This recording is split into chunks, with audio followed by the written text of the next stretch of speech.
My gosh. Look how beautiful Tennessee is, folks. So gorgeous. May God protect it from governments and Democrats. Hopefully it stays like this a long time. Let me start fishing, folks, because it's not that I'm in a bad mood, but I had a long day already. What time is it, by the way? Let's look at the time. It's 2:07. 2:07, folks, but I woke up at 6 a.m. I left the house at 6:30. I took a day off. It's a Thursday today, but it's the only day of the week with good weather. The weekend is so windy and stormy, you know how it is in the spring. So I took a day off just to go fishing while the weather is good. But my nose is so itchy from the pollen. I have a face mask to protect, sorry if I sound weird, to protect my nose from the pollen, because otherwise I get headaches when I get home after a long day of fishing. So I go on a drive, the second bite. Go on a drive and I got stuck in downtown Nashville. It was stupid of me to decide to drive through downtown Nashville on a weekday. I lost 1 hour. I arrived at my first lake, folks, at 9:20. It was crazy. 9:20 by the time I was there. I scanned around, didn't really see very much. I saw small bluegill, small yellow bass. I don't know where the crappie is. They're spawning somewhere. I checked all of the good shallow coves. I have no idea where the crappie is spawning. Beats me. You gotta be a smarter angler than me to find out. There is so much crappie in that lake to find out where the crappie is spawning. What is it? Right here? Man, something hit right here. I couldn't find the fish, folks. I dropped talon on one place. Nice bluegill. That's why I stopped here. I stopped here to relax a little bit because it's beautiful and you can, without even a live scope, you can just cast around and there will be bluegill, there will be juvenile bass. That's not a small bluegill. Let's bump this one. That's almost 8 inches, but a few millimeters short. Yeah, so I stopped at the first lake. I might even publish the video because I kept ranting. So I stopped at this point. Man, okay now. Okay now. Yeah, last time I was catching these buggers with the swim bait, which we may try again. But the swim bait is, I just prefer the twitch bait. The twitch game, folks. And I'm at the same spot like last time. I even marked last time I snagged and lost several jig heads at one tree over there. Same thing, just short of 8 inches, but look at the size of this bluegill and the beautiful orange colors. Olive/orange in the spring. And I was sitting on the point there and catching little bluegill, a little yellow bass, hoping to find some crappie. Didn't catch any crappie. And at 10 in the morning, guess who shows up at the lake? No, it wasn't Santa. TWRA showed up at the lake and they started electroshocking fish for measurements. Went around the whole lake. So once I lift anchor from my point, the entire lake was electroshocked because it's a small lake and they don't go electroshock that tree, that tree, that tree. No, they shock the whole freaking bank. The whole freaking bank, I kid you not. So I don't want to go behind them and fish where they shocked the whole bank. So I went and talked to them, and they pretty much confirmed my own observations there, except I have more information than them. They think that crappie fishing sucks on that lake, but it really doesn't. It really doesn't. I don't mind if they think that. But bluegill, they have never shocked even one 8-incher. Can you believe it? That lake has so many bluegill, but they have never shocked an 8-incher. I told them, put some copper nose. Why we need millions of 4-inch bluegill? They said they don't care about bluegill. To them, this is just bass forage. They do not manage the lake for bluegill. It just hurts me. Why can't we manage it for everything? They said, no, that's just bass forage. Smaller is better. If they get stunted, even better. Bass can eat them. There's just TWRA. There's another one. TWRA, folks, the state of Tennessee. I don't know how I can fish without supporting them, but these people,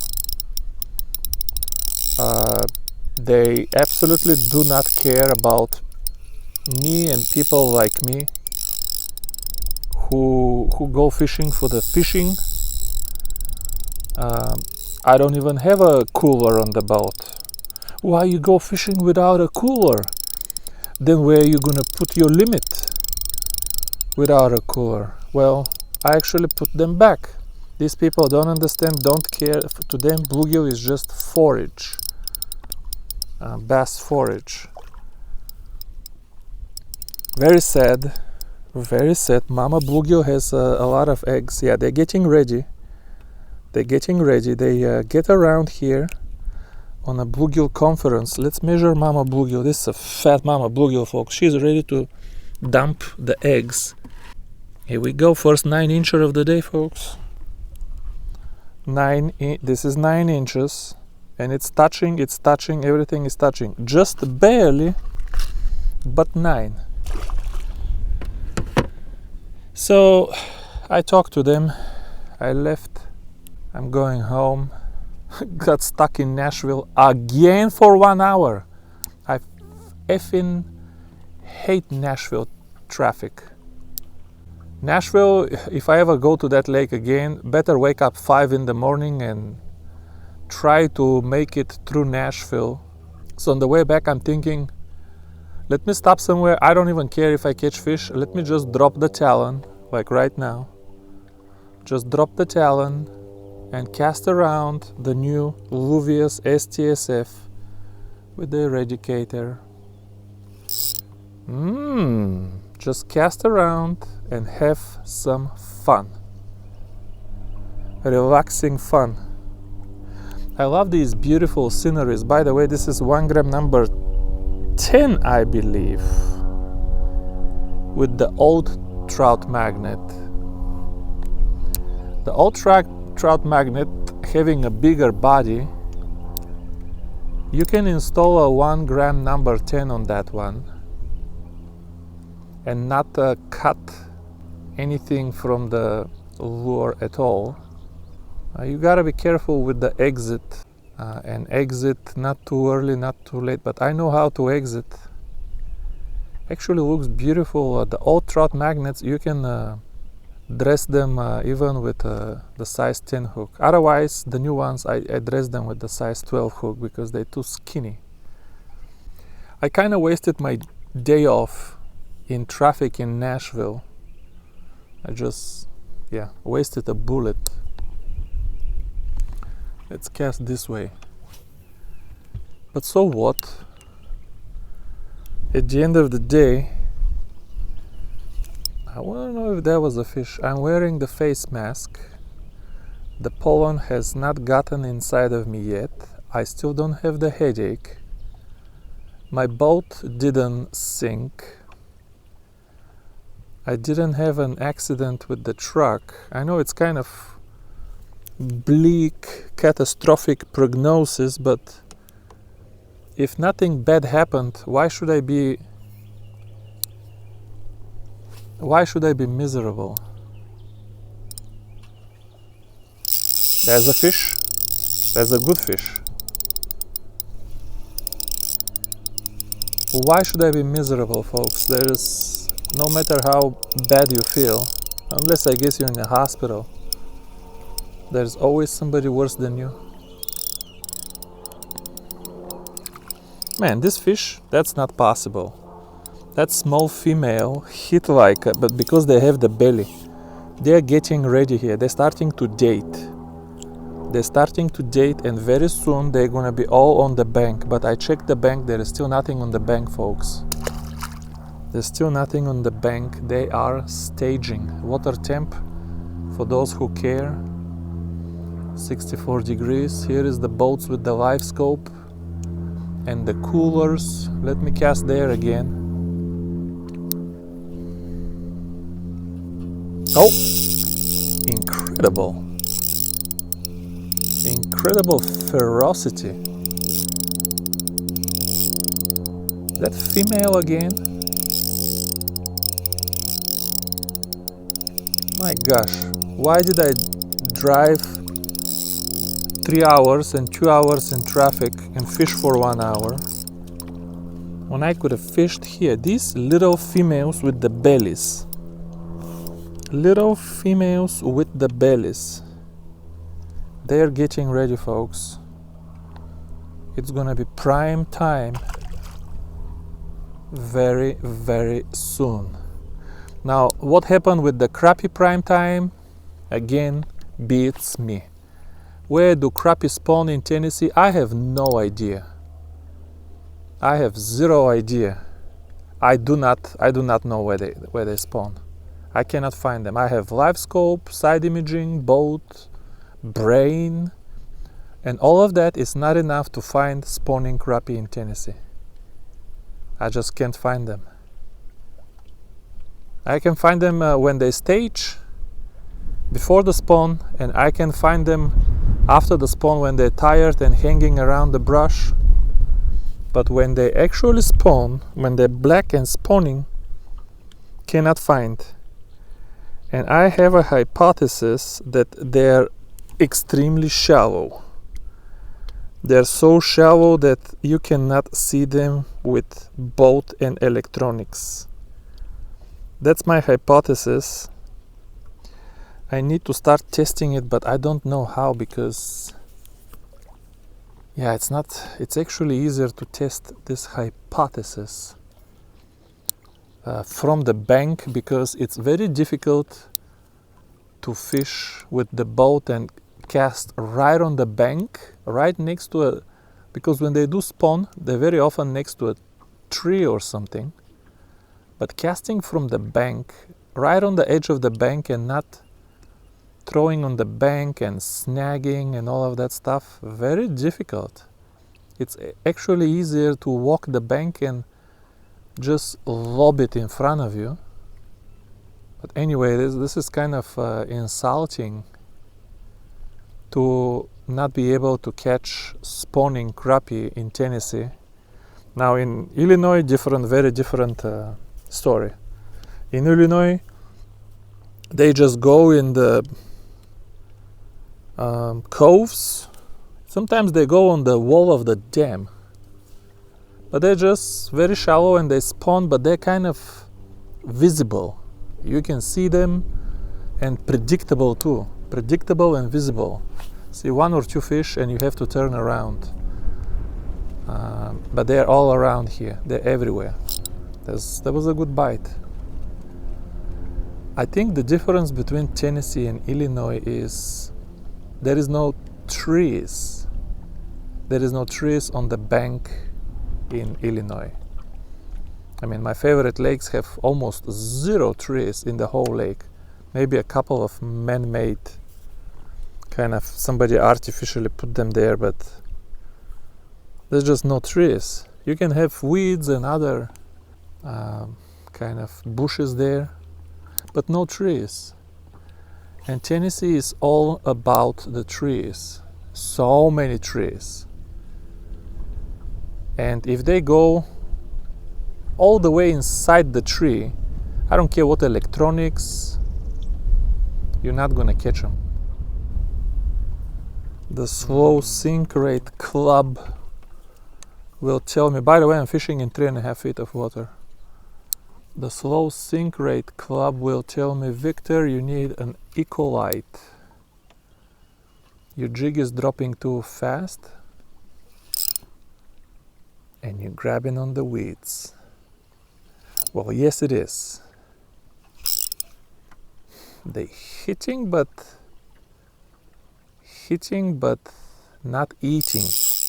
Hitting to kill, but not to, look at the tip of the eradicator with the bluegill. You can see the ferocity. And my gosh, the drags on these new DAIWA reels are all perfect.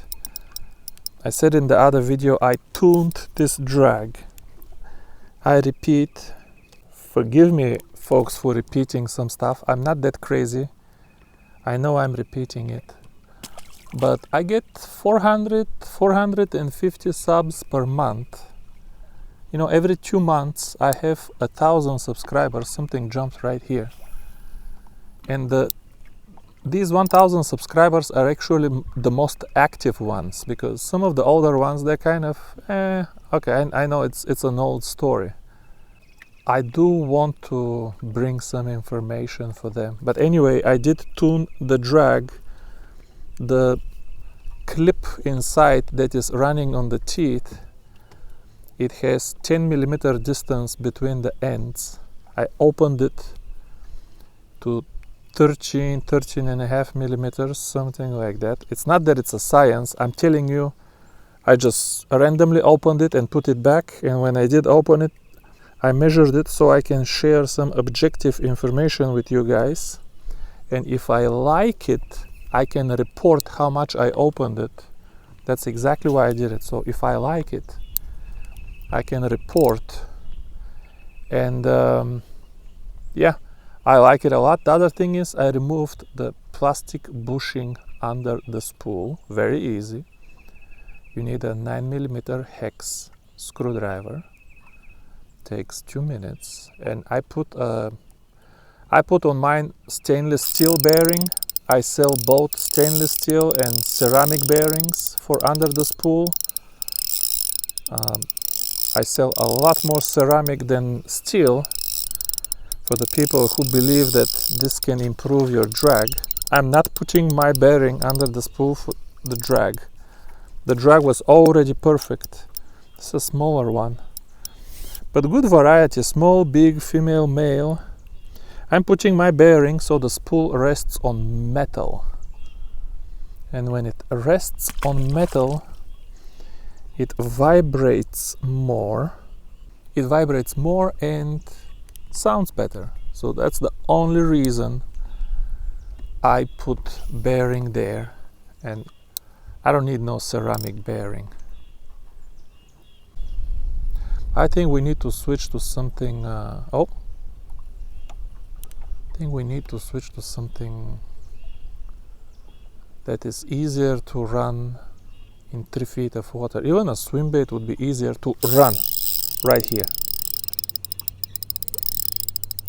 Even a swim bait would be easier to run, folks, because you never hit the bottom with a swim bait. You keep reeling and it just never hits the bottom. Doesn't matter how shallow it is. It never hits the bottom. Beautiful buggers. Absolutely beautiful buggers. This trout magnet has 1 or 2 more fish in it. And that's it. Which direction? Maybe just here in front of us again. What was that? We caught several fish right here, but without live scope you don't know if they were chasing and hit here or they were here in the first place. I thought nobody would be here after me dropping the talon. After me dropping the bluegill. They're just a forage fish. Yeah, yakidi. You know, this is just a forage fish. They explicitly told me we don't manage the lake for bluegill.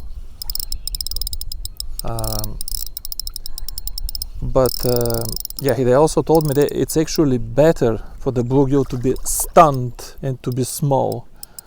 It's actually better, as far as they care, for bass anglers to harvest them and load up the coolers, so the small ones can get eaten easier by the bass. Now he actually told me 8.5-inch beautiful olive orange bluegill. He actually told me that something that confirmed my observations. These skinny bass that I'm catching there, that they're long and skinny like trout. You guys have heard me call them trout bass. He said that we actually ask people not to release those. Those are overpopulated and stunned. That's what he said. No pun intended. That's what he said. We ask people not to release those. I might do that. I want to work with TWRA. I always give them extra money. I have 5 TWRA hats. People think that I work for them. I buy the stickers. I always give them money for the hard card. I want to work with them. They don't want to work with me. I complain about the trout fishing. Why do you tell people when you stock them so they line up under the truck and catch them as soon as you release them? They don't want to work with me. That's what I'm complaining. I might start keeping some of those. Look at the big belly. Interesting. 3 females from there, 4 males from here. Why are you guys not working together? And they have the bellies. Why are you guys not working together? You should get together, and whatever happens in Vegas stays in Vegas. Folks, I'm done with this. It's kind of no, let's catch one fish. I want to switch to something more productive.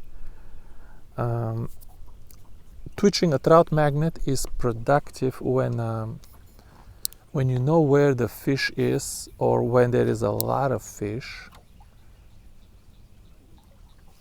Bite. But I think we caught the most aggressive fish, or did we? We caught the most aggressive fish already. I want to switch to some different technique. Swim bait, or I have 2 floats, 2 different colors,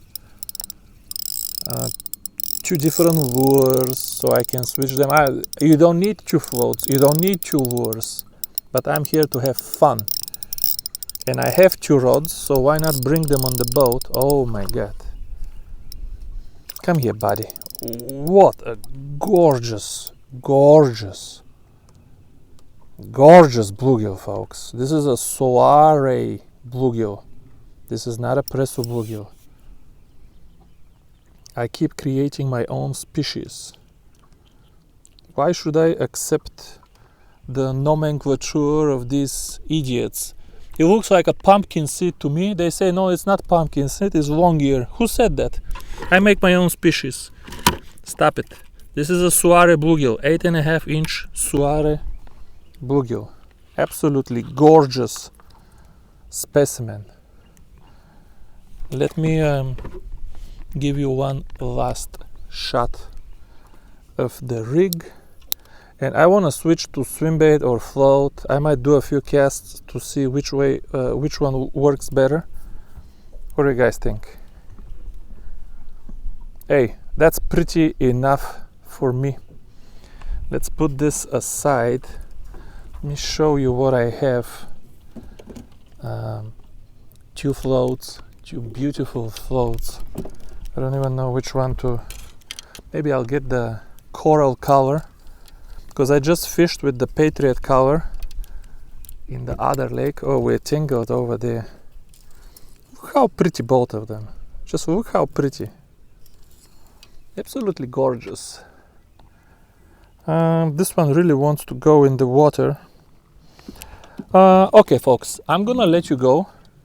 thank you very much for watching. I'm gonna make another episode that I'll probably publish the very next day after I publish this one, but it will be with the coral color F100. If you wanna see that, check it out tomorrow. And thank you for watching this one, and see you soon. Bye bye, guys.